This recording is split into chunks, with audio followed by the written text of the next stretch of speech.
നമസ്കാരം. മറ്റൊരു വാർത്താ ദിനത്തിലേക്ക് എല്ലാ പ്രിയ പ്രേക്ഷകർക്കും സ്വാഗതം. ഇന്ന് ഫെബ്രുവരി 16 തിങ്കൾ, കുംഭം 4.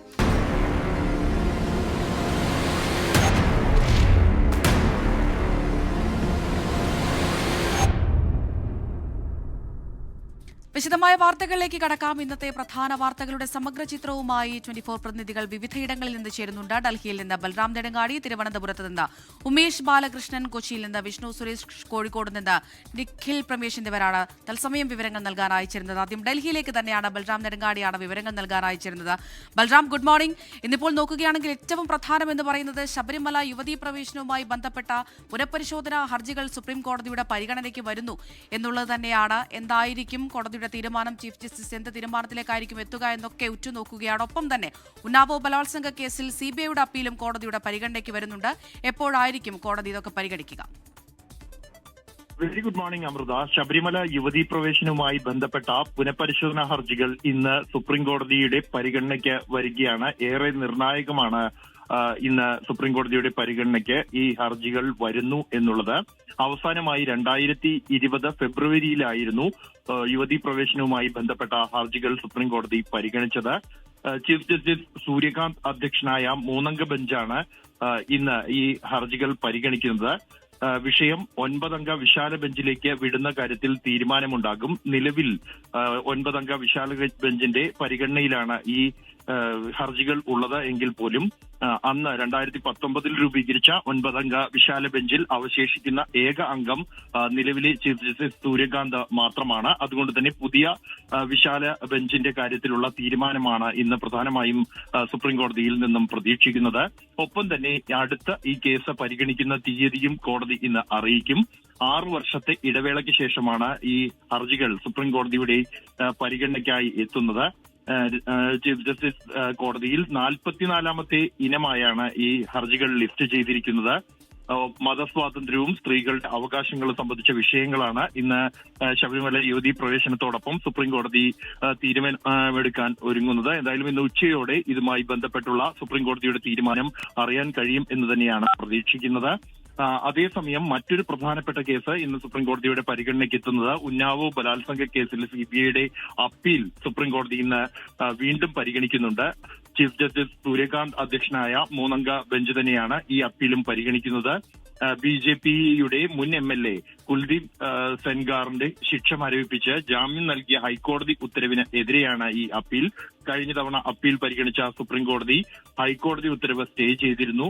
അപ്പീലിൽ കുൽദീപ് സിംഗ് സെൻഗാർ നൽകിയ മറുപടി സത്യവാങ്മൂലവും ഇന്ന് സുപ്രീം കോടതിയുടെ പരിഗണനയ്ക്കായി വരുന്നുണ്ട്. കേസിൽ അതിജീവിതയ്ക്ക് സൗജന്യ നിയമസഹായം ഉറപ്പാക്കാനും സുപ്രീം കോടതി കഴിഞ്ഞ തവണ നിർദ്ദേശിച്ചിരുന്നു. അമൃത, ശരി. ഡൽഹിയിൽ നിന്നുള്ള വിവരങ്ങളാണ് ബൽറാം നെടുങ്ങാടി നൽകിയത്. ഇനി തിരുവനന്തപുരത്തേക്ക് പോയാൽ അവിടെ ഉമേഷ് ബാലകൃഷ്ണൻ വിവരങ്ങൾ നൽകാൻ അയച്ചിരുന്നുണ്ട്. Umesh, good morning. തിരുവനന്തപുരത്ത് വെച്ച് നോക്കുകയാണെങ്കിൽ ഇന്ന് കുറച്ചധികം വാർത്തകൾ നമ്മൾ പ്രതീക്ഷിക്കുന്നുണ്ട്, വിവരങ്ങൾ നമ്മൾ പ്രതീക്ഷിക്കുന്നുണ്ട്. ശബരിമല, അതുപോലെ തന്നെ നിരവധി കാര്യങ്ങൾ, സൈനിക ക്യാമ്പിലെ പ്രശ്നമുണ്ട്. അതുപോലെ തന്നെ രാഹുൽ മാങ്കൂട്ടത്തിൽ ചോദ്യം ചെയ്യലിന് ഹാജരാകുമോ എന്നുള്ളൊരു ചോദ്യമുണ്ട്. എന്തൊക്കെ വാർത്തകൾ എന്നിപ്പോൾ സംഭവ വികാസങ്ങൾ പ്രതീക്ഷിക്കുന്നുണ്ട്? Good morning Amrita. ഇന്ന് വാർത്തകൾ സമ്പന്നമാണ്. ഒരു വലിയ ഷെഡ്യൂൾ തന്നെ നമുക്ക് മുന്നിലുണ്ട്. എന്തായാലും പ്രധാനമായി നമുക്ക് വിവിധ വാർത്തകൾ, പ്രത്യേകിച്ച് ശബരിമല വിഷയം, ഒപ്പം ആഗോള അയ്യപ്പ സംഗമവുമായി ബന്ധപ്പെട്ടുള്ള വിഷയങ്ങൾ, ഇതുകൂടാതെ കോൺഗ്രസിൻ്റെ നിർണായകമായ ചർച്ച എന്നിങ്ങനെ നീളുകയാണ് ഇന്നത്തെ ഷെഡ്യൂളുകൾ. എന്തായാലും പ്രധാനമായി നമ്മൾ ഇന്ന് കാണുന്ന അല്ലെങ്കിൽ ഇന്ന് പ്രതീക്ഷിക്കുന്ന വാർത്തകളിൽ ഒന്ന് ഈ ശബരിമല യുവതീ പ്രവേശനവുമായി ബന്ധപ്പെട്ട് സർക്കാർ എന്ത് നിലപാടിലേക്ക് പോകുമെന്നുള്ളതാണ്. കാരണം പ്രത്യേകിച്ച് സുപ്രീം കോടതി ഹർജി വീണ്ടും പരിഗണിക്കുന്ന ഘട്ടത്തിൽ സർക്കാർ നിലപാട് പ്പെടുത്തുമോ എന്നുള്ള ചോദ്യമാണ് മുന്നിലുള്ളത്. NSS കഴിഞ്ഞ ദിവസം തന്നെ സർക്കാർ തിരുത്തുമെന്ന പ്രതീക്ഷ മുന്നോട്ട് വെച്ചിട്ടുണ്ട്. ഇപ്പോൾ NSSുമായി നല്ല ബന്ധത്തിൽ സർക്കാർ മുന്നോട്ട് പോവുകയാണ്. ഇത് തിരുത്താൻ സാധ്യതയുണ്ട് എന്ന തരത്തിലുള്ള പ്രതികരണങ്ങൾ CPI സംസ്ഥാന സെക്രട്ടറി MV ഗോവിന്ദിന്റെ ഭാഗത്ത് നിന്നുണ്ടാവുകയും ചെയ്തിരുന്നു. എന്നാൽ നിയമമന്ത്രി പറഞ്ഞത് ഇതുമായി ബന്ധപ്പെട്ട ഹർജി പരിഗണിക്കുമ്പോൾ വീണ്ടും സർക്കാരിന്റെ നിലപാട് അറിയിക്കാനുള്ള സാഹചര്യം ഉണ്ടാകുമോ എന്നുള്ള കാര്യത്തിൽ വ്യക്തതയില്ല. അങ്ങനെ ഉണ്ടായാൽ മാത്രമായിരിക്കും ഇത് പരിഗണിക്കാൻ കഴിയുക, അല്ലെങ്കിൽ തിരുത്തി സമർപ്പിക്കാൻ കഴിയുക. എന്തായാലും ഒരു നിലപാട് ഒരു ദിവസം കൊണ്ടുണ്ടാകുന്നതല്ല. നിലപാടെടുത്തത് വിവിധ ഘട്ടങ്ങളിലൂടെ കടന്നുപോയതാണ്. അതുകൊണ്ട് തന്നെ തിരുത്തണമോ വേണ്ടയോ എന്നുള്ളതെല്ലാം അത് സാഹചര്യം അനുസരിച്ച് ഉണ്ടാകും എന്നുള്ളതാണ്. എന്തായാലും സർക്കാർ നിലപാട് മയപ്പെടുത്തി മാത്രമായിരിക്കും ഇതുമായി ബന്ധപ്പെട്ട പ്രസ്താവനകൾ ഇനി വരാൻ സാധ്യത എന്നാണ് മനസ്സിലാക്കുന്നത്. എന്തായാലും ഇന്നും ഇതുമായി ബന്ധപ്പെട്ട പ്രതികരണങ്ങൾ ഉണ്ടാകാൻ സാധ്യതയുണ്ട്. എന്തായാലും മറ്റൊരു വിഷയം, ശബരിമല കൊടിമര പുനഃപ്രതിഷ്ഠയുമായി ബന്ധപ്പെട്ട് വിജിലൻസ് കേസിൽ ഏറ്റവും നിർണായകമായ ആ പുനഃപ്രതിഷ്ഠയ്ക്ക് വേണ്ടി സംഭാവന ചെയ്ത സെലിബ്രിറ്റികൾ, പ്രത്യേകിച്ച് മോഹൻലാൽ, സുരേഷ് ഗോപി അടക്കമുള്ളവരുടെ മൊഴിയെടുക്കുന്നതുമായി ബന്ധപ്പെട്ട നടപടിക്രമങ്ങളിലേക്ക് വിജിലൻസ് കടക്കാൻ സാധ്യതയുണ്ട്. ഇവർക്ക് നോട്ടീസ് അയക്കാനുള്ള സാധ്യതയാണുള്ളത്. മറ്റൊന്ന്, പ്രേംകുമാർ ഇടഞ്ഞു നിൽക്കുകയാണ്. കഴിഞ്ഞ ദിവസം തന്നെ പ്രേംകുമാറിനെ അനുനയിപ്പിക്കാനുള്ള ശ്രമങ്ങൾ CPM നേതൃത്വം നടത്തിയിരുന്നു. CPM സംസ്ഥാന സമിതി അംഗവും കഴക്കൂട്ട MLA-യുമായ കടകംപള്ളി സുരേന്ദ്രൻ നേരിട്ടെത്തി അനുനയിപ്പിക്കാനുള്ള ശ്രമം നടത്തിയെങ്കിലും അദ്ദേഹം പ്രേംകുമാർ വീട്ടിലുണ്ടായിരുന്നില്ല. കോൺഗ്രസ് നേതാക്കളും സമാനമായി ഇന്നലെ വൈകുന്നേരം പ്രേംകുമാറിന്റെ വീട്ടിലെത്തിയെങ്കിലും പ്രേംകുമാറിനെ കാണാൻ കഴിഞ്ഞില്ല. ഇന്ന് KPCCയുടെ നേതൃയോഗങ്ങളെല്ലാം നടക്കുന്നു. ഈ ഘട്ടത്തിൽ ഈ നേതൃയോഗത്തിലെങ്ങാനും പ്രേംകുമാർ പോകുമോ, അല്ലെങ്കിൽ നേതാക്കൾ ആരെങ്കിലും നേരിട്ട് കാണുമോ, അതിന് മുന്നോടിയായി തന്നെ അനുനയ നീക്കം വിജയിപ്പിക്കാനാകുമോ എന്നീ ചോദ്യങ്ങളെല്ലാം നിർണായകമായി നിൽക്കുന്നുണ്ട്. എന്തായാലും രാഹുൽ മാങ്കൂട്ടത്തിൽ വിഷയത്തിലും നിർണായകമായ നീക്കമുണ്ട്. കാരണം കോടതി നിർദ്ദേശം അനുസരിച്ച് അന്വേഷണ സംഘത്തിന് മുന്നിൽ ഹാജരാക്കണം. അന്വേഷണ സംഘത്തിന് മുന്നിൽ ഇന്ന് ഹാജരാകുമോ എന്ന ചോദ്യത്തിനും ഇന്ന് ഉത്തരം ലഭിച്ചേക്കും. SFI പ്രവർത്തകരുമായി ബന്ധപ്പെട്ട പോലീസിന്റെ കേസിൽ ഒരുപക്ഷെ ഈ പോലീസ് ഉദ്യോഗസ്ഥൻ മിഥുനെതിരെ എടുത്ത ജാമ്യമില്ലാ വകുപ്പ് ഇന്ന് റദ്ദാക്കാനും സാധ്യതയുണ്ട്. അമൃത, ശരി, കൊച്ചിയിലേക്ക് പോയി വരാം. വിഷ്ണു സുരേഷാണ് കൊച്ചിയിൽ നിന്നുള്ള വിവരങ്ങൾ നൽകാൻ അയച്ചിരുന്നത്. Vishnu, good morning. ഇന്നിപ്പോൾ കൊച്ചിയിൽ നിന്ന് എന്തൊക്കെ വാർത്തകളാണ് പ്രതീക്ഷിക്കുന്നത്? പ്രധാനമായും ഹൈക്കോടതിയുമായി ബന്ധപ്പെട്ടുള്ള കാര്യങ്ങൾ തന്നെയാണോ?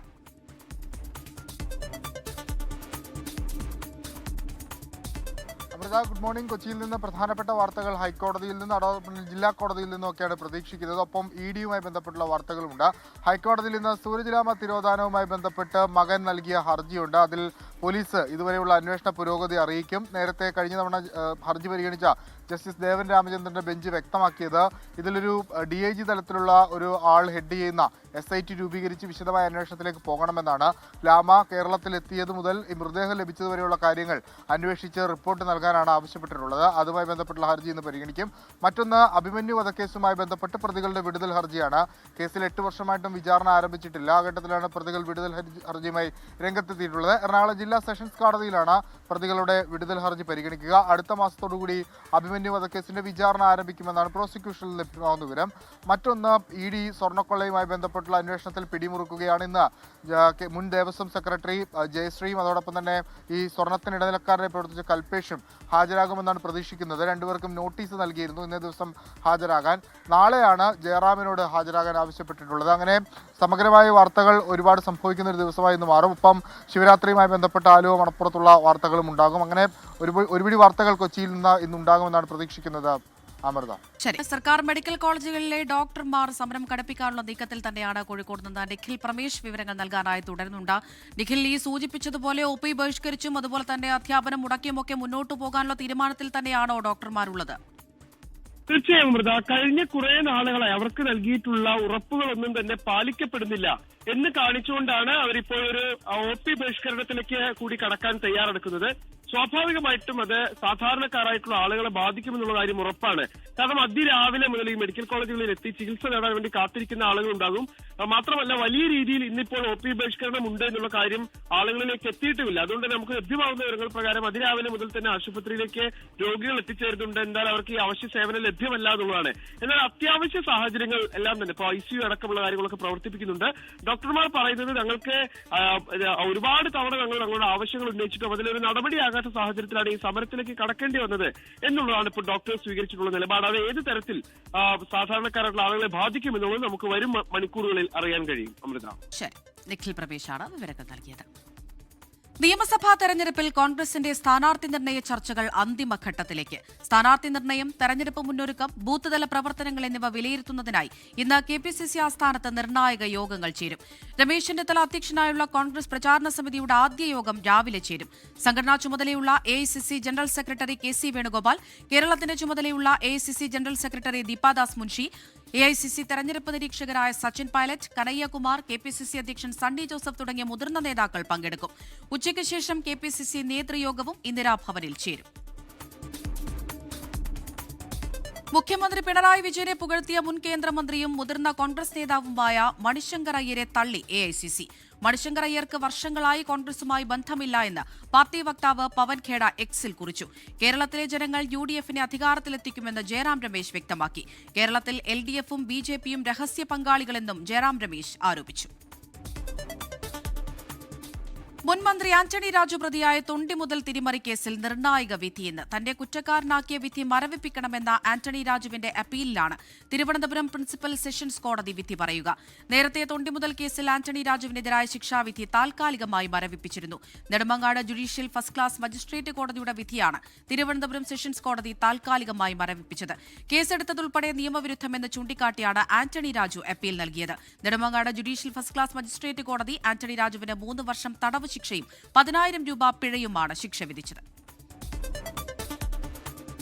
CPI സംസ്ഥാന സെക്രട്ടറി ബിനോയ് വിശ്വം നയിച്ച LDF തെക്കൻ മേഖലാ വികസന മുന്നേറ്റ ജാഥ തിരുവനന്തപുരത്ത് സമാപിച്ചു.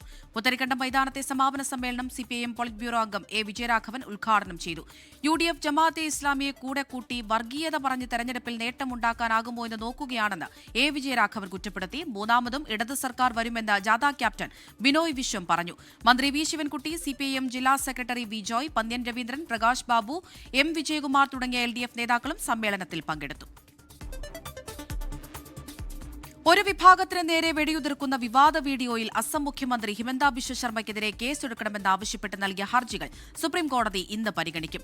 CPI നേതാവ് ആനി രാജയും CPIM-ഉം നൽകിയ ഹർജികൾ ചീഫ് ജസ്റ്റിസ് സൂര്യകാന്ത് അധ്യക്ഷനായ ബെഞ്ച് പരിഗണിക്കും. വർഷങ്ങളായി ഹിമന്ത ബിശ്വ ശർമ്മ നടത്തുന്ന വിദ്വേഷ പ്രസംഗങ്ങളിൽ നടപടി വേണമെന്ന് ഹർജികളിൽ ആവശ്യപ്പെടുന്നു. നിയമസഭാ തെരഞ്ഞെടുപ്പ് ഒരുക്കങ്ങൾ വിലയിരുത്താൻ കേന്ദ്ര തെരഞ്ഞെടുപ്പ് കമ്മീഷൻ ഇന്ന് അസമിൽ. മുഖ്യ തെരഞ്ഞെടുപ്പ് കമ്മീഷണർ ജ്ഞാനേഷ് കുമാർ, കമ്മീഷണർമാരായ SS സന്ധു, വിവേക് ജോഷി എന്നിവരടങ്ങുന്ന സംഘമാണ് അസമിലെത്തുക. സന്ദർശന വേളയിൽ സംസ്ഥാന ചീഫ് സെക്രട്ടറി, പോലീസ് മേധാവി തുടങ്ങിയവരുമായി കമ്മീഷൻ ചർച്ച നടത്തും. കൂടാതെ വിവിധ രാഷ്ട്രീയ പാർട്ടി നേതാക്കളെയും കാണും. അസമിന് പിന്നാലെ കേരളം, ബംഗാൾ, തമിഴ്നാട്, പുതുച്ചേരി എന്നിവിടങ്ങളിലും തെരഞ്ഞെടുപ്പ് കമ്മീഷൻ എത്തും. മാർച്ച് ആദ്യവാരമാണ് കേരളത്തിലെത്തുക. ഇന്ത്യ AI ഇംപാക്ട് ഉച്ചകോടി ഇന്ന് പ്രധാനമന്ത്രി നരേന്ദ്രമോദി ഉദ്ഘാടനം ചെയ്യും. രാഷ്ട്രതലവന്മാർ, നയരൂപകർത്താക്കൾ, ടെക് വ്യവസായ എക്സിക്യൂട്ടീവുകൾ, സിവിൽ സൊസൈറ്റി ഗ്രൂപ്പുകൾ തുടങ്ങി നിരവധി പേർ ഉച്ചകോടിയിൽ പങ്കെടുക്കും. ടെക് കമ്പനികൾ, AI സ്റ്റാർട്ടപ്പുകൾ, ഗവേഷണ ലാബുകൾ എന്നിവയുൾപ്പെടെയുള്ള പ്രദർശകരുടെ AI ഉൽപ്പന്നങ്ങളുടെ വ്യാപാര പ്രദർശനമാണ് ഇന്ന് രാജ്യതലസ്ഥാനത്ത് ആരംഭിക്കുന്നത്. 13 രാജ്യങ്ങളിലെ പവലിയനുകൾ എക്സ്പോയിൽ പ്രദർശിപ്പിക്കും. 20-ാം തീയതി വരെ ന്യൂഡൽഹിയിലെ ഭാരത് മണ്ഡപത്തിലാണ് ഉച്ചകോടി നടക്കുന്നത്. 18, 19 തീയതികളിലാണ് ടെക് കമ്പനികളും ഭരണാധികാരികളും പങ്കെടുക്കുന്ന പ്രധാന ചർച്ചകൾ നടക്കുക. കൊച്ചി കസ്റ്റംസ് കമ്മീഷണറേറ്റും കസ്റ്റംസ് ഹൌസും ചേർന്ന് അന്താരാഷ്ട്ര കസ്റ്റംസ് ദിനം ആചരിച്ചു. കൊച്ചി വില്ലിംഗ്ടൺ ഐലൻഡിൽ നടന്ന പരിപാടിയിൽ പ്രമുഖർ പങ്കെടുത്തു. ഹൈക്കോടതി ജഡ്ജി ജസ്റ്റിസ് S. ഈശ്വരൻ പരിപാടി ഉദ്ഘാടനം ചെയ്തു. അഭിനേതാക്കളുടെ സംഘടന അമ്മയുടെ പ്രസിഡന്റ് ശ്വേതാ മേനൻ മുഖ്യാതിഥിയായി. വിവിധ വകുപ്പുകളിലെ ഉദ്യോഗസ്ഥരും സാംസ്കാരിക വ്യവസായ രംഗത്തെ പ്രമുഖരും പരിപാടിയിൽ പങ്കെടുത്തു. ഏറെ പ്രതിബദ്ധതയോടെ സേവനമനുഷ്ഠിക്കുന്ന കസ്റ്റംസ് രാജ്യത്തിന് അഭിമാനമെന്ന് ജസ്റ്റിസ് S. ഈശ്വരൻ പറഞ്ഞു. 2026 world customs organisation certificate of merit award നേടിയ ഡെപ്യൂട്ടി കമ്മീഷണർ റോയ് വർഗീസിനെ ചടങ്ങിൽ ആദരിച്ചു. വിവിധ മേഖലകളിലെ അവാർഡുകളും ചടങ്ങിൽ വിതരണം ചെയ്തു. സൗദി അറേബ്യയിൽ ഉംറ തീർത്ഥാടകരുടെ എണ്ണത്തിൽ വൻ വർധന രേഖപ്പെടുത്തി. കഴിഞ്ഞ 3 വർഷത്തെ അപേക്ഷിച്ച് 2025 തീർത്ഥാടകരുടെ എണ്ണത്തിൽ 100% വർധനയുണ്ടായതായി ഹജ്ജ് ഉംറ മന്ത്രാലയം അറിയിച്ചു. തീർത്ഥാടകർക്ക് നൽകുന്ന സേവനങ്ങളുടെ ഗുണനിലവാരത്തിലും മികച്ച പുരോഗതിയാണ് മന്ത്രാലയം കൈവരിച്ചത്. തീർത്ഥാടന രംഗത്ത് വിപ്ലവകരമായ മാറ്റങ്ങൾക്കാണ് സൗദി അറേബ്യ സാക്ഷ്യം വഹിക്കുന്നത്. 172 രാജ്യങ്ങളിൽ നിന്നായി 1,24,00,000 ഉംറ വിസകളാണ് മന്ത്രാലയം കഴിഞ്ഞ വർഷം അനുവദിച്ചത്. തീർത്ഥാടകരുടെ സംതൃപ്തി നിരക്ക് 94% ഉയർന്നപ്പോൾ സേവനങ്ങളുടെ ഗുണനിലവാര സൂചിക 92%. ഹജ്ജ് സേവനങ്ങളിലും വലിയ പുരോഗതിയുണ്ട്. കഴിഞ്ഞ ഹജ്ജ് സീസണിൽ തീർത്ഥാടകരുടെ സംതൃപ്തി 91% ഉയർന്നു.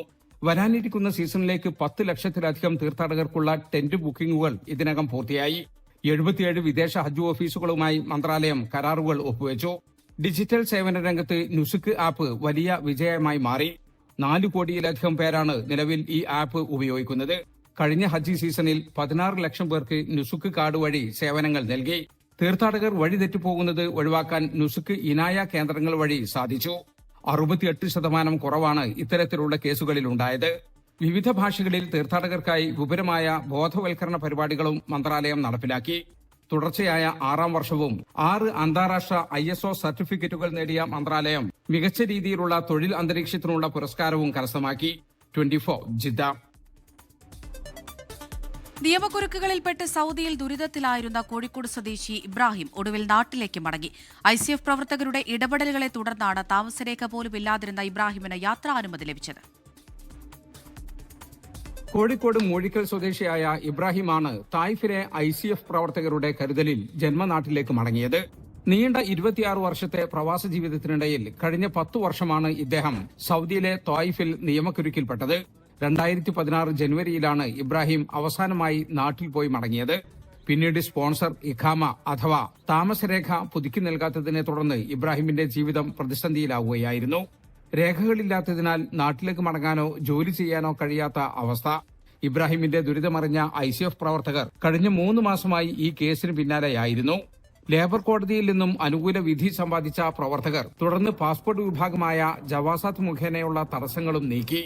ICF നേതാക്കളായ RM തൊൽഹത്ത്, കബീർ മുസ്ലിയാർ, സലാം ഏളാട്, അബ്ദുറഹ്മാൻ അഞ്ചുകണ്ടൻ, സാബിത്ത് ചെറുവണ്ണൂർ എന്നിവരുടെ നേതൃത്വത്തിലാണ് നിയമ നടപടികൾ പൂർത്തിയാക്കിയത്. മടക്കയാത്രക്കുള്ള വിമാന ticket ICF Junoob unit committee secretary Jafar Valiyora കൈമാറി. വർഷങ്ങളുടെ കാത്തിരിപ്പിന് അറുതി വരുത്തി പ്രവാസം അവസാനിപ്പിച്ച് മടങ്ങുമ്പോൾ തന്നെ സഹായിച്ച സുമനസുകൾക്ക് ഇബ്രാഹിം നന്ദി പറഞ്ഞു. 24 ജിദ്ദ. 2020 ലോകകപ്പിൽ വിജയവഴിയിൽ തിരിച്ചെത്താൻ ഓസ്ട്രേലിയ ഇന്നിറങ്ങും. രാത്രി 7-ന് നടക്കുന്ന മത്സരത്തിൽ ശ്രീലങ്കയാണ് എതിരാളി. ഇംഗ്ലണ്ട്, അഫ്ഗാനിസ്ഥാൻ ടീമുകൾക്കും ഇന്ന് മത്സരമുണ്ട്. സിംബാബ്വേക്കെതിരായ തോൽവിയുടെ ഞെട്ടലാണ് ഓസ്ട്രേലിയ. കങ്കാരുക്കളുടെ കരുത്തിനൊത്ത ഒറ്റ ടീം പോലും ഗ്രൂപ്പ് ബിയിൽ സത്യത്തിലില്ല. എന്നാൽ സിംബാബ്വേക്കെതിരായ ഒറ്റ തോൽവിയിൽ മുൻ ചാമ്പ്യന്മാരുടെ സൂപ്പർ 8 സാധ്യതകൾ പോലും സങ്കീർണമായി. 2-2 മത്സരവും ജയിച്ചെത്തുന്ന ആതിഥേയരായ ശ്രീലങ്കയാണ് 3-ാം മത്സരത്തിലെ ഓസീസിന്റെ എതിരാളികൾ. പരുക്കുഭേദമായി ക്യാപ്റ്റൻ മിച്ചൽ മാർഷ് തിരിച്ചെത്തുന്നത് ഓസ്ട്രേലിയയ്ക്ക് കരുത്താകും. അതേസമയം ഇന്ന് ജയിച്ചാൽ സൂപ്പർ 8 ഏറെക്കുറെ ഉറപ്പിക്കാം ലങ്കയ്ക്ക്. കഴിഞ്ഞ 2 കളിയിലും അർദ്ധ സെഞ്ചുറി നേടിയ കുശാൽ മെൻഡിസാണ് ലങ്കൻ നിരയിലെ പ്രധാനി. സൂപ്പർ 8 ഉറപ്പിക്കാൻ ഇംഗ്ലണ്ടും കളത്തിലെത്തും. ഉച്ചതിരിഞ്ഞ് 3-ന് നടക്കുന്ന മത്സരത്തിൽ ഇറ്റലിയാണ് മുൻ ചാമ്പ്യന്മാരുടെ എതിരാളികൾ. മറ്റൊരു അട്ടിമറിയാണ് ഇറ്റലിയുടെ ലക്ഷ്യം. ആദ്യ ജയം ലക്ഷ്യമിട്ടെത്തുന്ന അഫ്ഗാനിസ്ഥാൻ രാവിലെ 11-ന് UAE നേരിടും. Sports desk 24. മഹാശിവരാത്രിയോടനുബന്ധിച്ച് ആലുവ മണപ്പുറത്ത് ആയിരങ്ങൾ പിതൃമോക്ഷ പ്രാപ്തിക്കായി ബലിയിടുന്നു. ഇന്നലെ അർദ്ധരാത്രി കഴിഞ്ഞ ശിവരാത്രി വിളക്കിന് ശേഷമാണ് ബലിതർപ്പണം ആരംഭിച്ചത്. 116 ബലിത്തറകളാണ് ഒരുക്കിയിരിക്കുന്നത്. വിഷ്ണു സുരേഷ് വിവരങ്ങൾ നൽകാനായി ചേരുന്നുണ്ട്. Vishnu, good morning again. കഴിഞ്ഞ ദിവസം തൊട്ട് തന്നെ 1000-ലധികം ആളുകൾ അവിടെ എത്തിച്ചേർന്നിട്ടുണ്ട്. എങ്ങനെ പുരോഗമിക്കുന്നു ചടങ്ങുകൾ?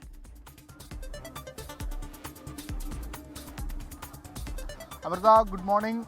പിതൃതർപ്പണ ചടങ്ങുകൾ ഒക്കെ ഇപ്പോൾ പുരോഗമിച്ചുകൊണ്ടിരിക്കുകയാണ്. ആലുവ മണപ്പുറത്ത് ഏകദേശം ഒരു 5000-ഓളം ആളുകൾ ഇത്തവണ ബലിതർപ്പണത്തിന് എത്തുമെന്നാണ് പ്രതീക്ഷിക്കുന്നത്. 116 ബലിത്തറകളാണ് ഇത്തവണ ആലുവയിൽ ഒരുക്കിയിട്ടുള്ളത്. കഴിഞ്ഞ തവണ ഈ ബലിത്തറകളുടെ എണ്ണത്തിൽ വലിയ കുറവുണ്ടായിരുന്നു. പ്രത്യേകിച്ച് മഴയടക്കം നിലനിൽക്കുന്ന സാഹചര്യം ഉള്ളതുകൊണ്ടാണ് എണ്ണം കുറച്ചത്. പക്ഷേ ഇത്തവണ അത് 116-ലേക്ക് എത്തിയിട്ടുണ്ട്. വിവിധ മേഖലകളിൽ നിന്നുള്ള സംസ്ഥാനത്തിൻ്റെ വിവിധ ഭാഗത്തുനിന്നും സംസ്ഥാനത്തിന് പുറത്തു നിന്നും ഉള്ള ആളുകളാണ് ആലുവയിൽ ബലിതർപ്പണത്തിന് വേണ്ടി എത്തുക. ഇന്നലെ രാത്രിയോടുകൂടി തന്നെ വലിയ തിരക്ക് അനുഭവപ്പെട്ടിരുന്നു. ഇന്നലെ രാത്രി വന്ന് ഈ ആലുവ ശിവക്ഷേത്ര സന്നിധിയിൽ ഇരുന്ന് അതിനുശേഷം പുലർച്ചെ രാവിലെ 4 മണിയോടുകൂടി ബലിതർപ്പണ ചടങ്ങ് നടത്തി തിരികെ പോകുന്നു. അതാണ് ആലുവയിലൊരു പ്രധാനപ്പെട്ട രീതി. അങ്ങനെയാണ് ആലുവയിൽ ബലിതർപ്പണ ചടങ്ങുകളൊക്കെ നടക്കാറുള്ളത്. വലിയ സുരക്ഷാ സംവിധാനങ്ങളും ഒരുക്കിയിട്ടുണ്ട്. 116 ബലിത്തറകളും അതോടൊപ്പം തന്നെ 1500 പോലീസുകാരെയാണ് സുരക്ഷയുടെ ഭാഗമായി ഒരുക്കിയിട്ടുള്ളത്. പ്രത്യേക KSRTC സർവീസ് അങ്ങനെയൊക്കെ എല്ലാം പൂർത്തിയാക്കി, അല്ലെങ്കിൽ അത്തരം സാഹചര്യങ്ങളൊക്കെ ഉണ്ട്. ഒരനിഷ്ട സംഭവങ്ങളും ഉണ്ടാകരുത്, അതെല്ലാം ഒഴിവാക്കുന്നതിന് വേണ്ടിയിട്ടുള്ള നടപടി സ്വീകരിച്ചിട്ടുണ്ട്. ഈ ആലുവ ക്ഷേത്രത്തിന് സമീപത്തൊക്കെ ഗതാഗത നിയന്ത്രണവുമുണ്ട്. പ്രത്യേക ഇടങ്ങളിലേക്ക് ചില വഴികളിലൂടെയൊക്കെ വാഹനം ശരി. പിതൃമോക്ഷത്തിനായി ആയിരങ്ങളാണ് ആലുവ മണപ്പുറത്തെത്തിയിരിക്കുന്നത്. വിവരങ്ങളാണ് വിഷ്ണു സുരേഷ് പങ്കുവച്ചത്. 3ാമത് അന്താരാഷ്ട്ര ആയുഷ് സമ്മേളനത്തിനും പ്രദർശനമേളയ്ക്കും ദുബായിൽ തുടക്കമായി. ഇന്ത്യയുടെ പാരമ്പര്യ ചികിത്സാ രീതികളെ ലോകത്തിന് പരിചയപ്പെടുത്തുന്ന മേളയുടെ ഉദ്ഘാടനം കേന്ദ്രമന്ത്രി പ്രതാപ് റാവു ജാദവ് നിർവഹിച്ചു. ആദ്യ ദിനം തന്നെ 10000-കണക്കിന് സന്ദർശകരാണ് എത്തിയത്. ആയുർവേദം, യോഗ, നാച്ചുറോപ്പതി, യുനാനി, സിദ്ധ, ഹോമിയോപ്പതി എന്നിവയുടെ ആഗോള പ്രചാരണം ലക്ഷ്യമാക്കിയാണ് 3ാമത് അന്താരാഷ്ട്ര ആയുഷ് സമ്മേളനത്തിനും പ്രദർശനമേളയ്ക്കും ദുബായ് വേൾഡ് ട്രേഡ് സെന്ററിൽ തുടക്കമായിരിക്കുന്നത്. കേന്ദ്ര ആയുഷ് മന്ത്രാലയത്തിന്റെയും ദുബായ് ഇന്ത്യൻ കോൺസുലേറ്റിന്റെയും പിന്തുണയോടെ സയൻസ് ഇന്ത്യ ഫോറവും വേൾഡ് ആയുർവേദ ഫൗണ്ടേഷനും ചേർന്നാണ് മൂന്നാമത് അന്താരാഷ്ട്ര ആയുഷ് കോൺഫറൻസ് ആൻഡ് എക്സിബിഷൻ 2026 സംഘടിപ്പിക്കുന്നത്. മേളയുടെ ഉദ്ഘാടനം കേന്ദ്രമന്ത്രി പ്രതാപ് റാവു ജാദവ് നിർവഹിച്ചു. കേന്ദ്ര ആയുഷ് മന്ത്രാലയം സെക്രട്ടറി വൈദ്യ രാജേഷ് കൊട്ടേച്ച, UAE-യിലെ ഇന്ത്യൻ സ്ഥാനപതി Deepak Mittal, Dubai Indian consul general Satish Kumar Sivan തുടങ്ങിയവർ ഉദ്ഘാടന ചടങ്ങിൽ പങ്കെടുത്തു. ഹിസ്റ്റോറിക് മൂവ്മെന്റ് ആണിത്. ഇത്രയും വലിയൊരു ആയുഷ് ഇതുവരെ നമ്മൾ ചെയ്തിട്ടില്ല. But that is expected. ഓരോ എക്സിബിഷനും അല്ലെ ഓരോ കോൺഫറൻസ് വരുമ്പോഴും ഓരോ ഇവൻറ്റ് വരുമ്പോഴും അത് വലുതായിക്കൊണ്ടേ ഇരിക്കത്തുള്ളൂ. And we are very happy that ഇത്രയും വലിയൊരു ഇതിൽ it has come to such a state that delegation നിർത്തി വെക്കേണ്ടി വന്നു, പേപ്പേഴ്സ് നിർത്തി വെക്കേണ്ടി വന്നു, എക്സിബിഷൻ ഹാൾസ് മുഴുക്ക ഫുള്ളായിട്ട് 10 പേരോളം വെളിയിൽ നിൽപ്പുണ്ട്. അപ്പോൾ അത്രയ്ക്ക് വലിയൊരു സ്കെയിലാണിത്. And full credit to all the people who are work behind this, especially from India. Ministry of Ayush നന്നായിട്ട് പുഷ് ചെയ്തിട്ടുണ്ട്. 35-ലേറെ രാജ്യങ്ങളിൽ നിന്നുള്ള 1500-ലേറെ ആയുഷ് പ്രതിനിധികൾ സമ്മേളനത്തിൽ പങ്കെടുക്കും. 31 അന്താരാഷ്ട്ര പ്രഭാഷകർ സമ്മേളനത്തെ അഭിസംബോധന ചെയ്യും. ആയുഷ് ആശുപത്രികൾ, ക്ലിനിക്കുകൾ, ഫാർമസ്യൂട്ടിക്കൽ നിർമ്മാതാക്കൾ, ഗവേഷണ സ്ഥാപനങ്ങൾ, വിദ്യാഭ്യാസ സ്ഥാപനങ്ങൾ എന്നിവയുടെ 45-ലേറെ പ്രദർശന സ്റ്റാളുകളാണ് സന്ദർശകർക്കായി ഒരുക്കിയിരിക്കുന്നത്. ആയുഷ് സമ്പ്രദായത്തെക്കുറിച്ചുള്ള ചൊവ്വാഴ്ച വരെ നടക്കുന്ന മേളയിൽ 1,00,000-ഓളം സന്ദർശകരെയാണ് പ്രതീക്ഷിക്കുന്നത്. 24 ദുബായ്. പിതൃതർപ്പണത്തിനായി നിരവധി ആളുകളാണ് ആലുവ മണപ്പുറത്തേക്ക് എത്തിയിരിക്കുന്നത്. കഴിഞ്ഞ ദിവസം തന്നെ നിരവധി ആളുകൾ അവിടേക്ക് എത്തിത്തുടങ്ങിയിട്ടുണ്ട്. ഇപ്പോഴും അവിടെ ചടങ്ങുകൾ പുരോഗമിക്കുകയാണ്. വിഷ്ണു സുരേഷ് വിവരങ്ങൾ നൽകാനായി തുടരുന്നുണ്ട് അവിടെ നിന്ന്. വിഷ്ണു നേരത്തെ സൂചിപ്പിച്ചു 5000-ലധികം ആളുകൾ ഇതിനോടകം അവിടെ എത്തിയിട്ടുണ്ട് എന്ന്. എങ്ങനെയാണ് ഒരുക്കങ്ങളൊക്കെ നേരത്തെ തന്നെ പൂർത്തിയായതാണോ? ഈ ചടങ്ങുകൾ എപ്പോഴായിരിക്കും അവസാനിക്കുക?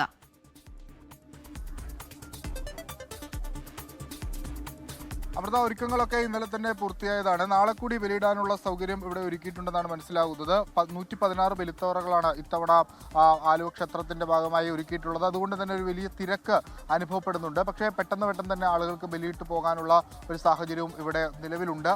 കൃത്യമായ പോലീസ് സുരക്ഷയുണ്ട്. 1500-ഓളം വരുന്ന പോലീസ്, അതായത് എറണാകുളത്തിന്റെ റൂറൽ മേഖലയിൽ, സിറ്റി മേഖലയിൽ, അതോടൊപ്പം തന്നെ കോട്ടയത്ത് നിന്നും അടക്കമുള്ള പോലീസുകാരെ എത്തിച്ചുകൊണ്ടാണ് സുരക്ഷാ സംവിധാനങ്ങളൊക്കെ ഒരുക്കിയിട്ടുള്ളത്. വലിയൊരു തിരക്ക് എല്ലാ മേഖലകളിലും അനുഭവപ്പെടുന്നുണ്ട്. നമ്മൾ പ്രതീക്ഷിക്കുന്നതനുസരിച്ച് ഒരു 10,000-ലധികം ആളുകൾ, അതിൽ കൂടുതലുണ്ടെങ്കിൽ മാത്രമേ ഉള്ളൂ. ചേട്ടാ, ഇത്തവണ ഒരു തിരക്കുണ്ടോ കേട്ടോ? കാര്യമായിട്ട് തിരക്ക് ഉണ്ട്. പിന്നെ മറ്റു പല ഭാഗങ്ങളിലൊക്കെ ഇതുപോലെ ശിവക്ഷേത്രത്തിലെ ബലിത്തറകളുള്ളതുകൊണ്ട്, പ്രത്യേകിച്ച് കാലടി, അതുപോലെ തന്നെ കറുകുറ്റി ഭാഗങ്ങളിലൊക്കെ ബലിത്തറകളുണ്ട്. അപ്പോൾ അതുകൊണ്ട് കാര്യമായിട്ട് തിരക്ക് ഉണ്ട്. പിന്നെ മിതമായ നിരക്കാണ്. കഴിഞ്ഞ വർഷത്തെ പോലെ തന്നെ മിതമായ നിരക്ക് തന്നെയാണ്. മുനിസിപ്പാലിറ്റി വിവരിച്ചിട്ടുണ്ട്. അത് വലിയൊരു കാര്യം തന്നെയാണ്. അതാണ് പല ക്ഷേത്രങ്ങളിലും, ആലുവ ക്ഷേത്രത്തിന് സമീപമുള്ള മറ്റു ക്ഷേത്രങ്ങളിലും ഒക്കെ ഈ തിരക്ക്, ഈ ബലിത്തറകളുണ്ട്. അതുകൊണ്ട് കാര്യമായ വലിയൊരു പ്രശ്നങ്ങൾ, സങ്കീർണമായ പ്രശ്നങ്ങളിലേക്കൊന്നും കാര്യങ്ങൾ പോകില്ല എന്നാണ് മനസ്സിലാക്കുന്നത്. ആളുകൾക്ക് വളരെ സുഗമമായി തന്നെ ഇവിടെ വന്ന് ബലിയിട്ട് പോകാനുള്ള സൗകര്യങ്ങളെല്ലാം ഒരുക്കിയിട്ടുണ്ട്. ബലിത്തറകളുടെ എണ്ണം വർദ്ധിപ്പിച്ചത് തന്നെ തിരക്ക് നിയന്ത്രിക്കുന്നതിന് ഏറെ സഹായകരമായിട്ടുണ്ട് എന്നാണ് ആളുകൾ വ്യക്തമാക്കുന്നത്. ഏകദേശം നമ്മളിപ്പോൾ പ്രതീക്ഷിക്കുന്നത് രാവിലെ മാത്രം ഈ 2 മണി മുതൽ ഈ സമയത്ത് വരെയുള്ള കണക്ക് പ്രതീക്ഷിച്ചാൽ ഒരു 6000-ഓളം വരുന്ന ആളുകളാണ് ബലിയിട്ടിരിക്കുന്നത്. അത് നമ്മളൊരു 10,000-ലേക്കൊക്കെ എത്താനുള്ള സാധ്യതയുണ്ട്. എല്ലാ ദിവസവും, എല്ലാ സമയങ്ങളിലും അതിൽ കൂടുതൽ ആളുകൾ ഇങ്ങോട്ടേക്ക് എത്താറുമുണ്ട് ബലിയിടുന്നതിന് വേണ്ടിയിട്ട്. കൃത്യമായ ക്രമീകരണങ്ങളൊക്കെ കഴിഞ്ഞ 2 ദിവസം മുമ്പ് തന്നെ അമ്പലത്തിന്റെ ഭാഗത്ത്, ക്ഷേത്രത്തിന്റെ ഭാഗത്ത് നിന്ന് പൂർത്തിയാക്കിയിരുന്നു. പിതൃമോക്ഷത്തിനായി നിരവധി പേരാണ് ബലിതർപ്പണത്തിനായി ആലുവ മണപ്പുറത്ത് എത്തിയിരിക്കുന്നത്. വിവരങ്ങളാണ് വിഷ്ണു സുരേഷ് പങ്കുവച്ചത്. ന്യൂസ് ബ്രേക്സിന്റെ സമയം ഇവിടെ പൂർണ്ണമാവുകയാണ്.